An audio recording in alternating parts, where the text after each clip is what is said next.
I know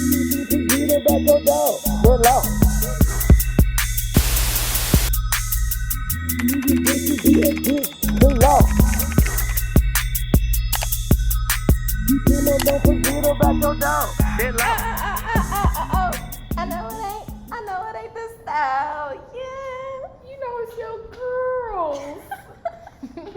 It's us. Welcome back to another episode of Dat Law Podcast, putting you on trial every other week as we navigate life as friends, creatives, and 20-somethings, just trying to figure it out. And I know that's right. And for today's episode, guys, we're going to be talking about sustaining a creative life even under capitalism. Because deep sigh for that one. Deep sigh, because it's definitely, I think, something everyone can relate to, honestly. Everyone can relate to. And even I just feel like, I keep going to say post-COVID, but we are still in it. So, sorry. It's just... But even through everything that's been going on, I think it's just made it even worse, you know? Yeah. But I don't want to give them too much, because that's our topic. We're going to get into that. We're going to get into that. So, I mean, how are you? How are you feeling? I feel like if deep sigh was an emotion, then that. Yeah. Literally, though. I'm deep sighing. It's a lot of changes, though. Some I'm excited for, some not so much. Yeah. And I think I'm gonna definitely dive into that later today. But none of that. I'm alive. I'm happy to be alive. I'm happy to be back here, recording, and just to give you guys more of that law. And I just hope y'all been missing us, because we missed y'all too. So how are you feeling, though? I'm feeling, I guess I can say I'm feeling stuck between two places. I feel like I'm just like, navigating life. Like, I just feel like I'm navigating right now and trying to figure out, my place in this world. And it just feels good to get closer to that every day. And we'll definitely dive into it more later, but I feel good and I'm happy to be here. You guys don't know, but this is our fourth take. Cuarto. And not taking the same day. Different. This is our fourth time recording this episode because literally, I don't know, I just feel like none of them were aligned. They were, and I think, I'm a big person, everything happens for a reason. Yeah. And even just what I feel like we talked about in the third take, before this one, it was like, I don't even want that out. Like everything has changed from what I even wanted to discuss within the topic, within our mood board and everything like that. But, we definitely weren't expecting it to be 4 takes. Yeah. I will say that. And I honestly do feel like, as you said, like everything really does happen for a reason because we needed those 3 takes. Like now that I'm here now in this moment, I'm like, we needed that. Yeah, well, I feel polished. Yeah, I feel ready. ready. I feel professional. Yeah. Did we look professional? Is it giving work babe, boss babes? So I guess we'll just go ahead and segue into our first section of the day, and that is what's on your mood board. Well, basically this is a segment where we just talk about what's inspiring us at the moment, who's inspiring us, it can literally be anything, but we just really want to talk about what's in our creative brains. And just a section to also just put y'all on as well. Onto other creatives, yeah. So I'm gonna start first with my mood board. I'm excited to hear. I know I don't have favorite sections, but what's on your mood board really resonates with me because we always have somebody on our mood board. We always have somebody on our mood board, and I think something to point out is when Divinity and I first even got together, like making mood boards was like our pastime. Like, we didn't even have a shoot yet. We had nothing. We have a Pinterest mood board just literally in the vault right now. In the vault, just sitting there for when we're ready. Yeah. And that's what's important. So just make sure you're making your mood board. But we're gonna get into that honestly one day. I really do want to talk about that because I've noticed that a lot of people don't know how to make mood boards. It's like not taught. It's not something that like A, it's not taught academically, quote unquote, and B, I feel like even fundamentally it's not an important step as like someone learning how to put up lights or how to put up a backdrop. It's not as important as people think, but it's literally like your visual brain map. Yeah, it literally what is. You're gonna capture what you want, and then even just explaining to other people that you may be working with. Yeah. It's the blueprint, but let's hear what's on your mood board. So on my mood board today, I'm bringing her back because we've definitely discussed her before. Is Renelle Medrano. Medrano, you have to say her last name like Medrano. Medrano. Dominican. So I gotta bring her back because I just don't know if you guys been paying attention to a lot of her editorials lately. And she's booked and busy. She's booked, but she's always booked and busy. Yeah. But it's just, I feel like lately, I could be wrong, I feel like she's maybe sharing more. I don't know, I just feel like I'm seeing more of her than usual. And I'm here for it. Yeah. And I'm going to talk about 3 specific shoots she did in particular. First, I'm going to talk about the Calvin Klein campaign. Oh my god. So good. When I even seen the guy from Snowfall in it, I was just like, I already caught my attention. Just because like I feel like I haven't seen him captured in that way yet. Well, she just when it comes to getting vulnerability, she just gets it. Because then that even brings me into her next shoot with Jake Gyllenhaal. I pronounce his Gyllenhaal. Gyllenhaal. Yeah. I always pronounce his last name wrong. And that shoot, like even the styling, like his sweaters. I'll go ahead and insert some pictures so you guys can see what we're talking about. But wow, the way she just captures him, like so, he's wearing this like pink, almost like wool sweater, and just the gray ambiance backdrop, and like the softness of how she, like it just looks so soft. I want to give him a hug. Soft. And it's so interesting because when I seen this shoot, I recently watched a movie he's in on Netflix called The Guilty. Very interesting, by the way. If you're expecting action, you're not gonna get it, but really good. Very strange. Keep you on the edge of your seat. Keep you on the edge of your seat, but you also want to see more. You're not gonna see more. It's one of those. It's one of those. But it was really interesting seeing a film like that and then seeing him just like soft. You know what it is? She captures like the masculine and the feminine like so perfectly. Like That's exactly how you put perfect like balance representation of like the divine feminine. Not to even get all spiritual woo on y'all. I know I got my hair wrap on, but you do got the hair wrap on. She really does capture like spaces and just like people and they're like natural. Because even like my last shoot I want to bring it to is the recent one she just dropped, which was with Tracy Ellis Ross and Harper Bazaar. Like I mean we've seen Tracy already. She's this woman. She's like. I don't even know how to bring it to words. She inspires me because she has like this confidence, but she has this glow, and she just her natural self. She's always gonna be Tracy Ellis Ross. Really. But the way Renelle captured her was like her in this like power stance, but like also we're seeing her divine feminine, her vulnerability, soft and soft. It just really got me. And honestly, she truly inspired me with 3 of the shoots, and just kind of had me looking at editorial work in a way that is very different than what we're seeing, in a way that like she's definitely a part of the shift that's going around. She is, and I'm excited. She has a lot of people shooting medium format. I feel she does. She started that. I low-key feel like she started that vibe, like, because I'm not gonna lie, seeing her photography, like even our last episode when I talked about her, I really wanted to go invest in like some camera that I can just capture images in that way. Like she just inspires me. Twin lens too. If I could be wrong. So apologies. But to end my mood board, I'm gonna bring it with. It's like 2 different artists that do 2 different things. Gerard Lovell, I hope I'm pronouncing his name right too. He is. Hey Gerard. Hey Gerard. He is a painter. I think he resides in New York, and he works a lot with oil paints, and he paints a lot of like people with black and brown skin. But he uses really thick layers of oil. And to kind of paint you guys a picture, he was. If you guys watched the film Really Love on Netflix with the most beautiful Kofi, I'm in love with this man. Yeah, it's an underwhelming movie, but amazing. Underwhelming movie.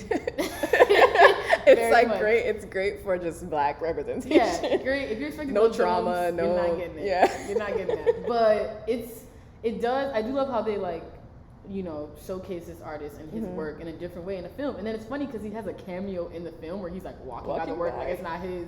And I immediately recognized it. And I think his work is recognizable, but I don't know, the way he paints and just using these thick layers only on the skin, it really just kind of highlights the different beauties, the different tonalities in just black people and black and brown people that I don't think I've seen most painters do lately. So he just really excites me. Every time I see him drop a new painting on Instagram, I'm like, yeah. And I really want to see his mind. It's really like your mind. Your mind. He makes me want to paint. He's one of those artists that make you want to get up and just look at the world or look who's next to you and paint them and really observe them. Because the way he paints his subjects is that you're feeling like they're right next to you. He's capturing their whole essence through these thick layers. And it's really intriguing. So that's my mood board. Love that. Thank you. I'm inspired. I know, and I can't wait to hear yours. So what's on your mood board, girl? So really, my mood board stemmed from just the recent reemergence of Insecure. Like, yes, like I think we're all excited. Final season, we're sad. But I just really wanted to highlight Issa Rae because she's really been inspiring me lately, just as a black creator in the film industry. I like to say,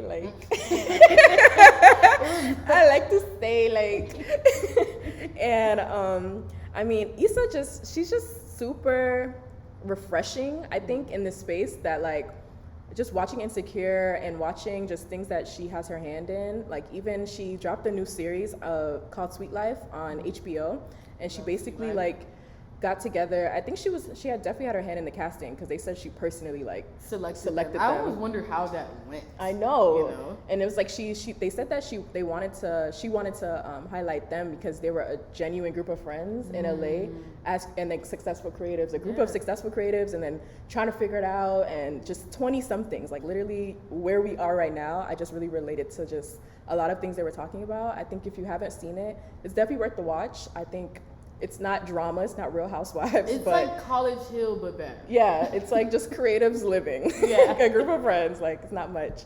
So I think that she's just refreshing. And I mean, if a lot of you guys don't know, I'm sure many of you guys do, she started on YouTube, and she started a web series called Awkward Black Girl. Yeah. And literally, if you go back and watch those videos, she is the same person. Am I the only one who pretends I'm in a music video when I'm by myself? My booty shouts, booty shouts. Niggas wanna fuck me from behind. Feeling for this ass. Niggas wanna feel up on this booty thing. Got a chance. I was like smiling because she's the same She's person. the same It's person, so just dope with a to bigger see. budget. It's so dope to see that It's because she so stayed true to dope. who she is, and that's what got her. That's what got her where she is. And it's inspiring. It's it really so is. inspiring. Yeah. We are. It's great. And it's like she comes from immigrant parents. She was born in Senegal. Like she was raised in that, not America. She moved to LA as a adolescent. And one thing I didn't know about her is she's a Stanford graduate. I didn't And know that either. I'm like, period. So wait, in that, I don't know if it's a spoiler or not, but in that recent episode, she actually genuinely went to Stanford? Got Stanford. And I think that is the cool thing because Stanford actually does not allow people to they have like a no recording thing, and they lifted that for Issa. Oh wow. Like they don't let people just film on their campus. Like that was like a moment for even just that, Yeah, no, that's a thing. I was even shocked that they were like, wow, you guys are actually on Stanford campus. Yeah, it was whole cool as crew. fuck. It made me realize I never see colleges, real colleges, where you see the name and it's the school. And they're in the building. Highlighted. They're not even just outside from them, they're inside their main hall. Yeah, literally in their auditorium. Having panels. Wow, that's so dope. cool. I did not know she actually So, went. and then when you realize she was doing the panel on the episode, if you guys haven't, I don't want to spoil it, but she did a panel at the college. So to me, that was such a reflection of how she probably feels now, especially as a creative that graduated from there, and now she's successful, and now she still doesn't really know. That must have felt so crazy for her, to be back at the school and now with her film, her as an alumni, camera crew, literally cast, with her budget, and her budget, this is what I was doing. I really love that, and she just been inspiring me lately because I do have my own YouTube channel, and I think about her a lot sometimes when I'm recording because it's just crazy how she started from that platform, and now it's you're HBOing, HBO, and a lot of them do. HBO they be starsing it up. They really do be starsing it up. And we going, you know what? And I really love that you brought up Issa Rae because I think even by the way, if you're listening to this is a heads up. You need to be watching Insecure right now. Yeah. But even just the topic she talks about, there's even a scene in the first episode where she says, I'm not trying to think about what I'm doing tomorrow, what I'm doing, I'm just trying to move forward. And something about that, I know we've heard it from our moms, people around us, but hearing her say that and just her being on the platform that she is and constantly giving back to women just like us in this creative community, it hit differently. She captures literally the experiences of Black women and men so perfectly. The writing, I know there's always different writers on the episodes, but it always reflects so perfectly. It's not cringy. It's not it's literally things that we talk about. I even caught myself getting teary-eyed watching Insecure the first episode because I was like, oh my God, I feel that way. I feel it. No, it's so, and I say triggering in a good way, but it is mad triggering, and it always feels like every time there's another episode, it's right where on you, time, yeah, and it's right where I am. where you're at, Even and I'm when like, last episode ended, I was like, Jesus. No, literally, and I'm just grateful for that representation, and I'm grateful to have someone like Issa just in the film industry, paving a way for us, putting us on. Issa. That's so dope. I still wish I went to that casting in Miami. I don't know why I didn't go. I think the email. It was a lot going on. It was a lot going on at that time, but Issa, y'all heard it first. Issa. Okay, let me stop. So let's go ahead and segue into our topic for today, which is just sustaining a life under capitalism and being creatives. I'm sorry, I had to like double up for that because I think that's just something that even as we're like progressing into more into our 20s and trying to navigate having these positions that are feeling like, I sometimes like to think of having a job as like a silent investor, but then I thought today, I'm like, they're not that silent because you got to be there. No. When it's time for you to do your creative stuff, it's loud. It's loud. It's loud. It's loud. And it's tiring. It's tiring. And well, to speak from my experiences within this topic, I am in the process of leaving a position that was not feeding my work, not feeding me, not feeding my soul. She was overqualified. Period. And I also, that's something else we're going to talk about. But I'm sorry, that was funny. No, because she's right. She's right. I was definitely overqualified. And even outside of that, I just wasn't happy. There wasn't the experiences that I previously felt in these type of art institutions that I was feeling there. Even like on my first day, I remember looking at myself and being like, I cannot be here. Like, we already know. Our gut is screaming at us. But glory be thy name. Jesus, come now. I was recently given another great opportunity in another art institution that I myself actually love going to in many different states, actually. Yes. And I've been given a position that's very much my qualification. Qualified. She's qualified. I'm qualified. If anything, I'm nervous that I may not be qualified enough, but I'm excited. But I can't even lie to y'all, there are these nerves that it being a position that matches my qualifications, but is also a little more demanding, if you want to say, that it may take away from a lot of things that I'm working on. And that's already a fear, but I think when it comes to sustaining a creative life, especially with having a 9-to-5 or all these other different things, it's just really time and discipline. Like being more conscious of your time and knowing that, hey, I'm not in school anymore. I don't have, you know, like the structure. You have to structure your life to really like get the most out of it. To really get the most, and I'm already nervous about it, but I think I don't think that's anything to stress about, though. I think it's a natural stress, of course, as a creative with a life outside of work. Yeah. And I think once you start to navigate that time, you'll really be able to just like you'll find your pace. As we do it, we figure it out. But it's being open to figuring it out, because at the end of the day, I think that also some of the experiences you can get from your job, wherever you may work, you can really bring it back to your personal work, because these are your experiences. You're there 8 hours a day, and me choosing to only work in art institutions was that was the point of that. You know, I also love art history. I love being in galleries. I love being in museums, and just the conversation that they bring about that I can constantly just bring not only to my work but just to myself and help me look at the world differently. So I'm super excited, but I'm nervous. And capitalism, it just makes you feel like you can't produce the work that you want to produce because they're constantly checking your pockets. Yeah, and your time. And then it just feels like sometimes like it's never enough. Like we get the promotion, we get more money, and it's still like, I need more.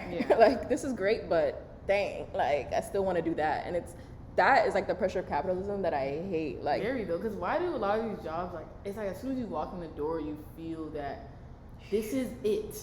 Like this is all it is. This is all life's about. You come here, you clock in, you clock out, you go on your break over, you're back in. Like it just feels like a never-ending cycle. Like especially, I think the positions that we're both speaking about that we're in now, you're almost scared because you're like, you know, people say, hey, something better's coming. Yeah. Where is it at? Where is it at? Where is what time will it be here? What time will it be? And it almost sometimes these jobs make you feel like you lose faith, really. Yeah. And that's why I guess if I can offer any advice for that matter is keep looking. Like don't settle. And I think a lot of these jobs, especially as we're getting out the pandemic, they're trying to create a space where you want to settle. We need you. They're desperate. As I can say, just don't settle. Stay true to what you know are your God-given talents, your capabilities, and strive for that. Because I trust you. The position that you're looking for will find you. And the crazy thing about it is, it finds you when you're not even expecting it. Like as soon as you're about to lose hope, it's like, wait, actually, God is like, wait, I have one more thing to say. Just one more thing before you go. Before you get out. Here you go. And I love that because I feel like that's happening in like everyone around me's life right now. We're just all in this transition, like feeling like, oh my God, like when is something good gonna happen? Like when does life start? When does adulting start? But also like when is it over? Do we gotta do this forever? You do this every day? I gotta make you do this every day. Every day. And you know what stresses me out? The thought of like, oh my God, I have to do this for the rest of my life. It only gets worse, actually. That thought alone has me like up at night. Like every day I wake up. But that also does transition us. To our tea time. Tea time. And we also have our Palo Santo because we need our Palo Santo. We need our Palo Santo. It's been a long Wednesday. And just a refresher, Tea Time is a segment where we really dive into more so things that we're battling in our day-to-day, whether it be love life, whether it be just different experience where we gotta spill the tea with my girl. Because you are girls and our mans, and we love y'all. We love you. We don't have tea right now, but we will have our tea. We will have our tea, our ginger and our mint. I could so do Moroccan mint, but oh my God, that sounds yummy. How are you today? I'm feeling good. It's actually funny how excited I am always to record and just have this space, because this is like at the end of the day our creative space and a place where we can like express ourselves as visual people.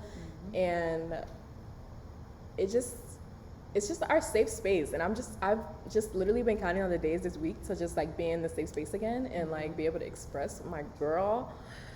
And I really I don't know, I feel like the thing that's just been on my mind lately is just imposter syndrome, and how imposter syndrome has has run my life. Like feeling like, yeah, you have the talent, you have the capability, you have everything, but it's like still it's kind of like that voice that's like, that's not actually you. I know you actually suck. I know it ain't the imposter. No, literally, I know it ain't the faker. That bitch is a fraud. Like that's the voice that, you know, that little hint of like that devil on your shoulder almost. It's like just telling you all the time that nah, that's actually not you. You're actually not. But then it's like everything else is like, so what? So what was that? Yeah. Who am I? Who am I? Like, and then I just keep going back and forth with that thought, and I'm like, wait, I know who I am. Like, I don't need to figure it out. I am her. Like, she's me. It's the thing about imposter syndrome that I hate, but also weirdly like, is that you never leave. Like, it never goes away. Like, you're constantly, especially I think as creatives, we're constantly going to go through imposter syndrome because things are going to change. Times are going to change. Art is going to change. So we're constantly going to be in spaces or places in our life that we're questioning, what exactly are we doing? And I say I really like it though, because I think sometimes it gets it recenters you. Yeah, it recenters you, and it gets you to actually question. I think sometimes as creatives or artists, we get so caught up in producing the work, making the work, that we need a pause to be like, okay, what is the work? What is the work? Why? Like, what is my saying why? about me and what I want to say to my audience? So I agree. That's when I think imposter syndrome comes in a weirdly necessary way. But then other times, she's a puta. She's really a puta. Because you're really like, nah, I know myself. Yeah, that is me. I know what I'm doing. I'm confident in it. And then she comes and she's like, no, you're not, actually. You're not. And it's crazy because I feel like the biggest, I guess, remedy to imposter syndrome is just proving time and time again. Like, I feel like I prove time and time again, like, that I am me. And it's like, that still voice is like, but is it? And just honestly taking more time to really figure out my why. Like, and just, like, I don't know. I've been like, what is the mission statement of my life? Like, when I came to this earth, like, what was my mission? Like, what if the mission's not or never will be done? Right. And I think that's also okay. And then it's also sometimes the mission changes. Now you got another mission. Sometimes it's okay to change the mission. You know, literally, like, sometimes it's okay to change the mission. Don't be afraid to reinvent yourself. Really, it's the reinventing. Don't be afraid of change. Yeah, and I've been learning that, like, just reinventing myself, and I don't know. Got this though, and I think the first step is always, you know, my favorite word lately, y'all, is accountability.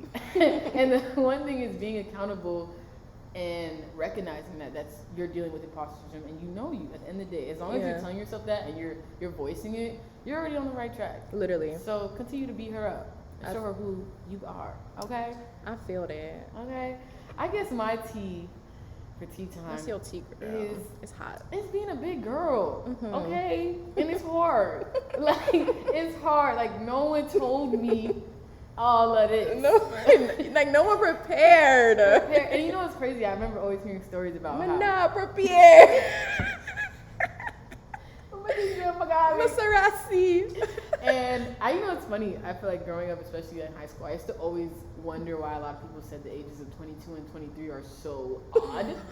I saw a tweet and someone was like, "If you're 23, I'm sorry." No, and now I get it. Kind of get it because it's really weird because you're entering things that you feel like you're an adult, whether it be like relationships or jobs, but then life reminds you, hey, you're only 23. And it's that weird balance of like, how am I transitioning the right way as an adult? Like, what decisions do I need to make? And I think lately I've been making some big girl decisions. I've been doing things that I know later on it's not gonna make me feel good. Because I think in the moment, especially like, you know, even thinking of 21-year-old Lauren, like there's things that I just did in the moment because I'm like, this don't feel good right now. Yeah. And the next and day not really we're thinking like, about your future self. We don't feel good. Yeah. We didn't like that actually. Yeah. So definitely I think my T is making big girl decisions and having to maturing and let go of people that just right now it's not working out or it's not fueling me and it's not feeding my soul, so I have to move on. But like to me that's just a lot. Like I think one of the hardest things I struggle with is letting go and letting go of people, especially that people I really care about, even if they're doing me ill will or not. It's letting go. That is a big girl thing of me. And even when it comes to jobs or certain art forms or certain things I've done in the past that I want to keep bringing to life and it's not working out, it's because it's not supposed to. So and it's okay. Like it's okay because it always works out in the end, and it's like a constant like lesson that you have to learn over and over as you just navigate it. It's like it never stops. And something that I told you that I do want to share with everybody, it's like sometimes the decision that's right for you, sometimes it just doesn't feel good, like at all. Sometimes it hurts, like sometimes it's confusing, but it's for your better good, and it's okay, you know? Okay. It's okay to make those decisions. If there's something, you, whoever you are, if there's someone or something that you know you need to let go, you know you need to move on, you know you need to shift, you know you need to align, do it. Make that big girl, big boy decision because I promise you it's gonna help. And right now, I'm in the process of a big girl decision that I made. And yes, it sucks a lot. But I know that I did myself justice. So do it. That's all I can say really for my tea time. It's hot. It's burning my tongue and it's making me cry every damn day. But I'm doing it. And I think 30-year-old Lauren's gonna be like, you know what, sis? Thank you. You did good. You did good. I can't wait to meet her. I know. I be thinking about my future self like, girl, I'm ready for you. Like, you in the gym? And then she'd be like, that is you. I hope she's in the gym. But I don't know. I guess I'm just ready for life to make sense a little more. But I'm like, does it ever? Will it ever? Like, the fact that we're here right now, we have a space so you can do this for you guys. It's beautiful. It's beautiful. You guys don't understand. When we started this podcast, we were in my room at DNA Studios, and and it was amazing. But it was also very like, Mama, can you hush? Like, you know. So from the bottom, now we here. So being in this space, having peace and quiet, it's literally a dream. It is. Starting this during quarantine, it really felt like just such a expression, and now it's like really making sense. And if you would have talked to us when we started and you told us we were doing all this, we would have been like, how? That doesn't make sense. The world is shut down. The world is shut down. We're sick. We're coughing. My chest hurt.